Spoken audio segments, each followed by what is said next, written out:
what has happened in Venezuela.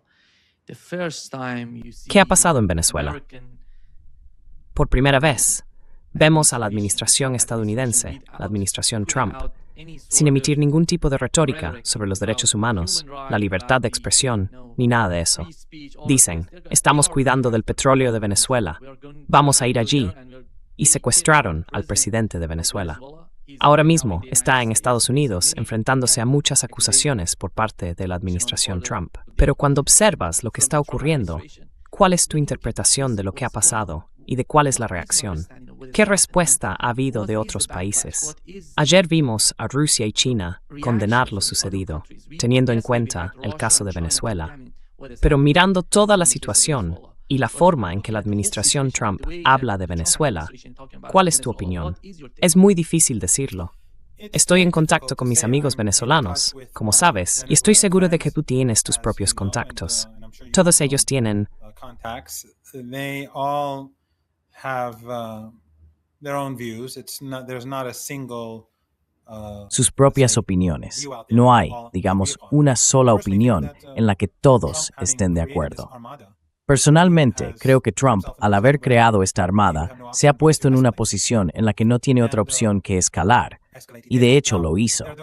Ahora bien, hay quienes creen que hubo algún tipo de conspiración, que los líderes de Venezuela conspiraron para destituir al presidente y llegaron a algún tipo de acuerdo con Estados Unidos. Me resulta difícil creerlo, porque también vimos al hijo del presidente Maduro pronunciar un discurso ante la multitud que protestaba por el secuestro del presidente Maduro. Fue muy favorable al Estado y a sus instituciones. Así que creo que es significativo en sí mismo que hiciera esa declaración.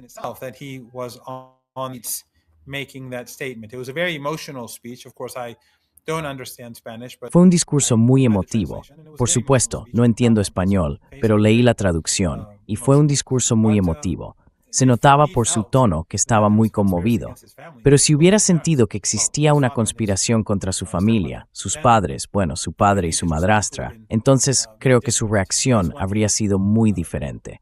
Eso es una cosa, pero que personas de rango medio traicionen o den información a Estados Unidos me parece bastante plausible. De hecho, con la nueva tecnología, mucha de la información que recopilan ni siquiera necesita gente sobre el terreno. Y durante la guerra con Hezbollah o durante la guerra contra Irán, la mayor parte de la información que tenían se basaba en nuevas tecnologías y en el uso de la inteligencia artificial, y eso les ayudó mucho.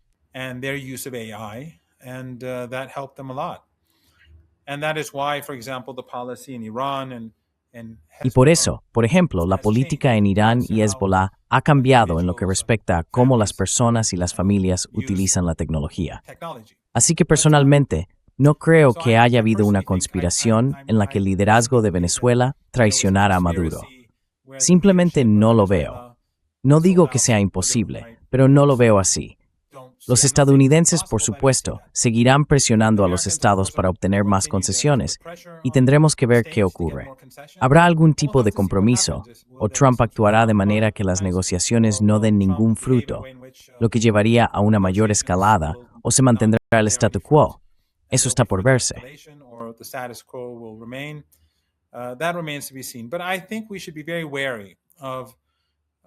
Pero creo que debemos ser muy cautelosos a la hora de difundir información o teorías conspirativas que generen división entre los venezolanos de a pie o provoquen confusión. Porque si yo estuviera, Dios no lo quiera, del lado del régimen estadounidense, del régimen israelí y de las agencias de inteligencia occidentales, querría crear miedo, inseguridad y división. Así que imagino que serían los primeros en promover, ya sea a través de sus medios o de personas cercanas a ellos sobre el terreno, algún tipo de conspiración que afirmara que los actuales dirigentes de Venezuela traicionaron al presidente Maduro. Eso es una cosa. Ahora, soy Nima, no puedo ver a Nima, así que no sé si me he desconectado yo o si te has desconectado tú.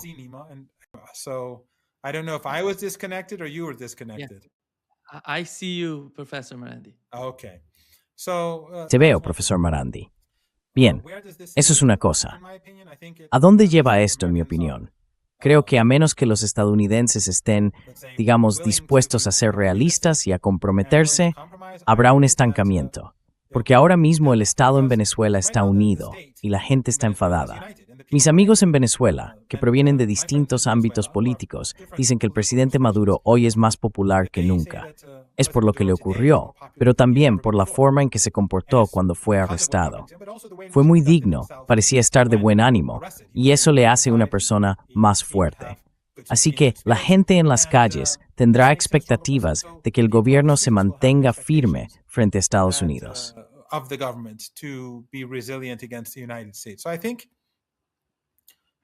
Así que creo que va a ser muy difícil para las negociaciones, porque el gobierno venezolano estará observando al pueblo y su postura ante todo esto. Y el gobierno estadounidense, si quiere escalar la situación, ¿qué va a hacer? Quiero decir, ya han amenazado al presidente electo con asesinato, porque Trump dijo él mismo que algo peor podría sucederle al presidente electo que a Maduro. Lo único peor que lo que le ha pasado al presidente Maduro sería un asesinato, así que, básicamente, la amenazó con matarla. Pero si lo hace, no creo que eso termine bien para Estados Unidos. Solo va a generar una indignación aún mayor en Venezuela, sino en toda América Latina y en todo el mundo.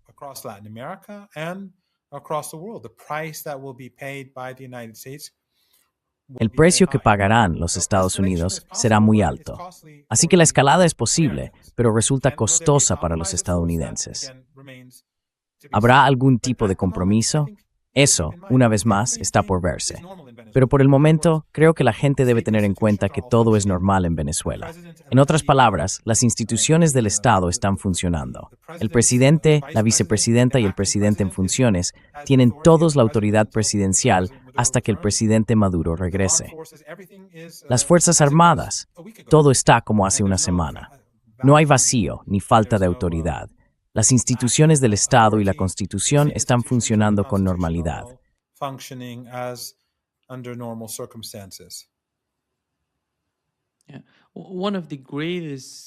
Una de las mayores preocupaciones entre la gente de América Latina es que al comparar lo que ocurre en Venezuela con lo que ha pasado en Oriente Medio, en Asia Occidental, con los casos de Irak, Afganistán, incluso Libia y más recientemente Siria, ven cómo este tipo de acciones por parte de Estados Unidos podrían traer el caos a la región, a toda la región. ¿Y sabes cómo las guerras han influido en la seguridad de Irán en Asia Occidental? ¿Cómo ves ese sentimiento entre la gente de Brasil y de otros países latinoamericanos que están preocupados por este tipo de comportamiento peligroso de Estados Unidos?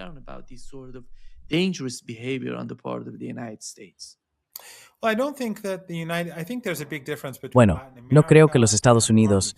Creo que hay una gran diferencia entre América Latina y nuestra región. A Estados Unidos no le importa si hay inestabilidad en nuestra región. El flujo de refugiados irá a Europa, no a Estados Unidos. Y a Estados Unidos no le preocupa demasiado Europa, como vemos ahora, especialmente bajo Trump. Así que, si hay sanciones contra Irán y la vida se vuelve más difícil, la gente quiere marcharse. ¿A dónde van? Van a Europa. Sin ansiedades en coeiro tmol, ¿a dónde va la gente? Much rower. Cyberartist.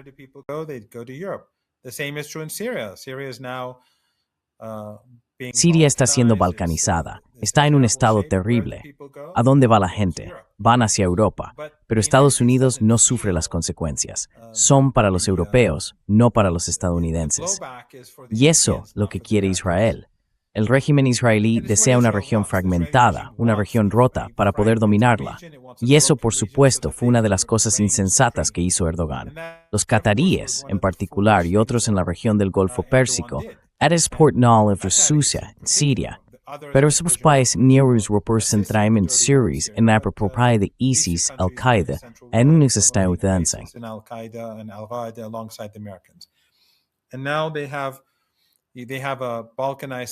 Y ahora tienen una Siria balcanizada, han creado una Siria balcanizada, y no hay nada que se interponga entre ellos. Y bueno, Erdogan no tiene nada que se interponga entre él y el régimen israelí.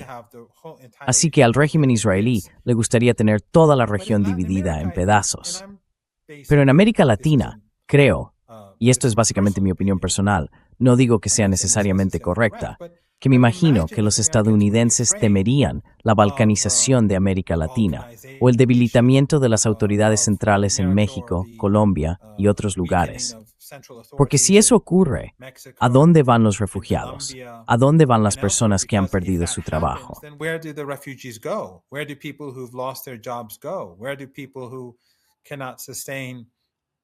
¿A dónde van las personas que no pueden mantenerse por sí mismas? Van al norte, van a Estados Unidos. Y eso generará otra crisis, porque el lema principal de Trump ha sido mantener fuera a esos inmigrantes y refugiados de Estados Unidos. Pero, si hay un gran aumento en el número de personas que quieren huir de sus países por cualquier motivo, eso será un gran problema para Estados Unidos. Así que creo que probablemente el gobierno estadounidense sea más prudente respecto a la guerra, las guerras sucias, la muerte y la destrucción en América Latina que en Asia Occidental y el norte de África, porque se preocupa más por sus propios intereses y mucho menos por los intereses de los europeos. Pero eso es solo una especulación por mi parte.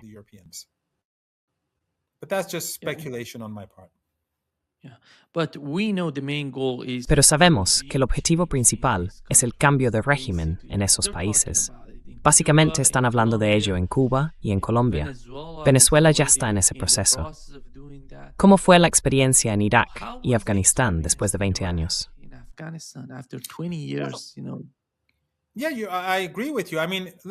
Sí, estoy de acuerdo contigo. Quiero decir, supongamos que hay un cambio de régimen en Cuba. ¿Aceptarían los partidarios del gobierno actual en Cuba ese cambio de régimen? No lo creo. ¿Aceptarían los partidarios del presidente Maduro en Venezuela algo así? ¿Aceptarían un cambio de régimen respaldado por Estados Unidos en Colombia o México? No lo creo. Creo que lo que ocurriría es que habría una guerra civil o surgiría una insurgencia contra el régimen designado por Estados Unidos, y eso provocaría una crisis en toda América Latina. Quiero decir, debemos tener en cuenta que la gran cantidad de refugiados que han estado viajando a Estados Unidos en las últimas décadas proviene en su mayoría de América Latina.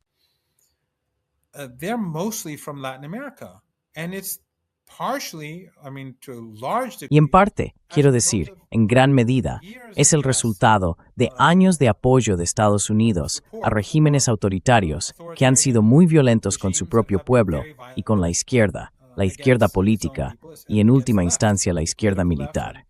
Así que cuando los países se desmoronan a causa de la política exterior estadounidense, la gente se mueve. Y esa es una de las principales razones por las que la gente ha estado emigrando de América Latina a Estados Unidos durante todas estas décadas. Intensificar eso ahora con guerras de cambio de régimen, creo que haría que la crisis de refugiados fuera mucho peor que antes. Pero Estados Unidos tampoco actúa de manera muy racional, y Trump es una persona que cambia de posición.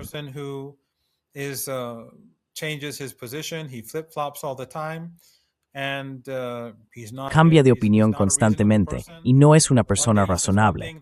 Un día dice una cosa y al siguiente dice algo completamente distinto. Puede que, el establishment político estadounidense esté tomando decisiones irracionales todo el tiempo. Así que, según mi comprensión, si adoptaran una postura racional, no se moverían para provocar un cambio de régimen. Pero claro, es Estados Unidos. Con todas esas guerras, lo sabíamos desde el principio, cuando invadieron Irak, que acabaría así. Creo que todos lo sabíamos. Lo mismo, por cierto, en Irak. Decían que sería fácil y que el petróleo pagaría la ocupación. Pero al final gastaron billones de dólares, no cientos de miles de millones, ni siquiera un billón.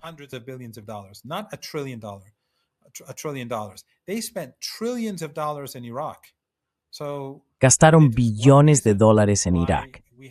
Y esa es una de las razones por las que tuvimos la crisis económica de 2008 y 2009. Quiero decir, las políticas neoliberales y todo eso desempeñaron un papel importante, pero los billones de dólares desperdiciados en Irak y Afganistán contribuyeron de forma significativa a la crisis. Si miras Irak, que es un país muy rico en petróleo, Estados Unidos perdió a lo grande. Y los paralelismos con Venezuela son bastante llamativos. Trump ha estado diciendo lo mismo, que todo se pagará solo, que ganaremos dinero con el petróleo. Y hay algunas personas que en los últimos días han estado diciendo, buenos amigos, muy buenos analistas, mejores que yo, que lo que Trump quiere hacer en Venezuela es tomar el petróleo de Asia Occidental, es decir, de Irán, para poder usar ese petróleo y mantener bajos los precios. that they will be able to use that oil to keep oil prices down. But I find that very difficult to. Pero me resulta muy difícil aceptar eso. En primer lugar, Venezuela exporta muy poco petróleo, relativamente hablando. Si hubiera, digamos, una guerra en la región del Golfo Pérsico y todo el petróleo de Asia Occidental y el Cáucaso dejara de exportarse, lo que exporta Venezuela no sería nada en comparación con eso, con las exportaciones de petróleo y gas. Así que Estados Unidos necesitaría años, muchos años, para aumentar la producción hasta cifras muy elevadas, y aún así, seguiría sin compararse con el Golfo Pérsico. Luego está la cuestión del tipo de petróleo que tiene Venezuela. Es un petróleo muy pesado. Y aunque no sé mucho sobre el petróleo, distintas refinerías utilizan distintos tipos de crudo. Different refineries use different types of oil. You cannot just replace this oil with that oil. No se puede sustituir un tipo de petróleo por otro sin más. Por ejemplo, Irán tiene crudo ligero, pero la mayor parte del petróleo iraní es en realidad crudo pesado.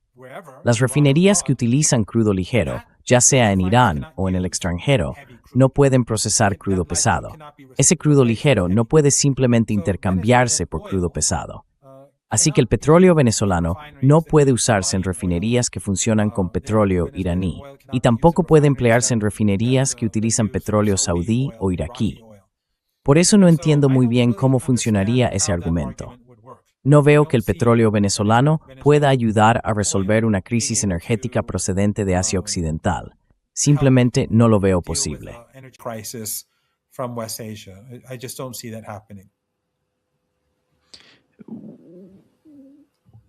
I literally feel the same way. Siento lo mismo, porque Venezuela ha estado bajo fuertes sanciones durante tanto tiempo. La infraestructura simplemente no está preparada para producir tanto petróleo e inyectarlo en el mercado global. Pero cuando se trata de, bueno, no sé si lo oíste, dijo, mira lo que hemos hecho en el caso de Venezuela. Fuimos allí y secuestramos al presidente de Venezuela. Eso es una victoria total por nuestra parte. Pero mira lo que está haciendo Rusia. Después de 4 años, no están haciendo nada en el caso de Ucrania. Son dos mentalidades diferentes. La mentalidad rusa, cómo ven el conflicto en Ucrania, y la forma en que Donald Trump ve a Venezuela. ¿Cómo lo ves tú?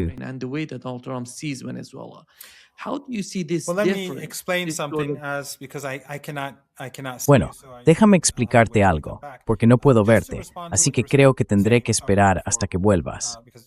Solo para responder a lo que estabas diciendo. Perdona, te perdí un momento. También quería añadir algo.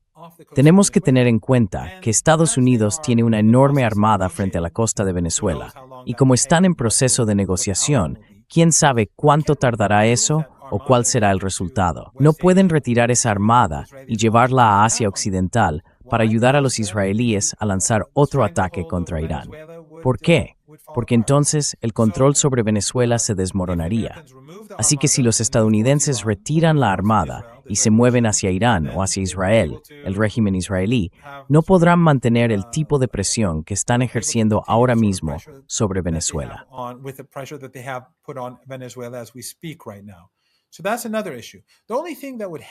Así que ese es otro asunto. Lo único que podría beneficiar a Estados Unidos en todo esto es que Trump pueda decir que es una gran victoria, y entonces la gente dentro del establishment político estadounidense diría, es muy fácil, podemos hacer lo mismo con Irán. Lo cual, por supuesto, es una conclusión absurda, porque Irán es muy diferente de Venezuela, e Irán es infinitamente más poderoso, como vimos durante la Guerra de 12 días. Y Venezuela no tiene una tradición de combate, ni dispone de capacidades ofensivas o defensivas decentes. La fuerza de Venezuela, como ya comentamos, reside en su potencial para la insurgencia. Están mucho mejor preparados, digamos, que los iraquíes, porque el sur y el centro de Irak son llanos, y gran parte de esa zona es desértica. but Venezuela is mountainous and it's full of forests, and in some places. Pero Venezuela es montañosa, llena de bosques y en algunos lugares de selvas. Así que una insurgencia tendría allí una verdadera ventaja. Incluso si Estados Unidos pone tropas sobre el terreno y sus inversores llegan, si hay una insurgencia, pueden impedir que los inversores hagan nada, o al menos ralentizar el proceso. La guerra en Ucrania es completamente diferente de lo que insinuabas, completamente diferente de Venezuela. Porque los rusos, para empezar, esto no es una guerra. Entraron, mataron a unas 80 personas, llevaron a cabo una masacre entre los guardias del presidente Maduro y luego lo extrajeron y lo secuestraron. Pero no ha habido una guerra. Como dije, el Estado sigue muy presente. There hasn't been a war. As I said, the state is very much in place. Everything is intact. Todo está intacto. Algunas instalaciones de defensa aérea han sido alcanzadas, pero nunca representaron una amenaza seria para Estados Unidos. En comparación con la armada que Estados Unidos había desplegado, no serían capaces de responder en ese sentido. Y las defensas aéreas venezolanas son mucho más débiles que las de Irán, y las defensas aéreas de Irán no fueron lo que le dio la victoria. Fueron las capacidades ofensivas de Irán, en particular sus misiles, las que pusieron en aprietos a Estados Unidos y al régimen israelí, y por eso buscaron un alto el fuego. Pero en Ucrania, los rusos pueden avanzar mucho más rápido.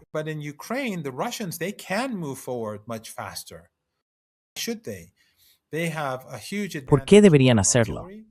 Tienen una enorme ventaja en artillería, una enorme ventaja en poder aéreo y una enorme ventaja en sus capacidades con drones. Pueden desgastar a los ucranianos y el tiempo juega a su favor. Las bajas rusas son mucho menores que las ucranianas y los rusos tienen un ejército mucho más grande, así que pueden seguir avanzando.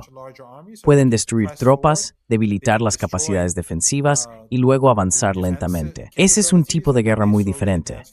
El tipo de guerra que los rusos están librando realmente. Quieren ganar la guerra, pero no quieren sufrir muchas bajas.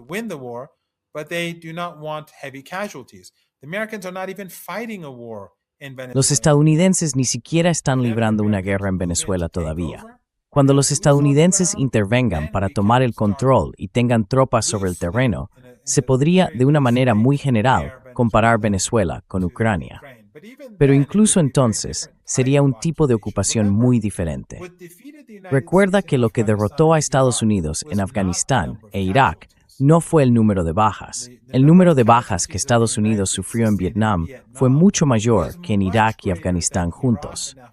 Pero el coste de la ocupación militar estadounidense hoy en día, debido a las nuevas tecnologías y al equipamiento, es mucho más alto, y las guerras actuales son mucho más costosas.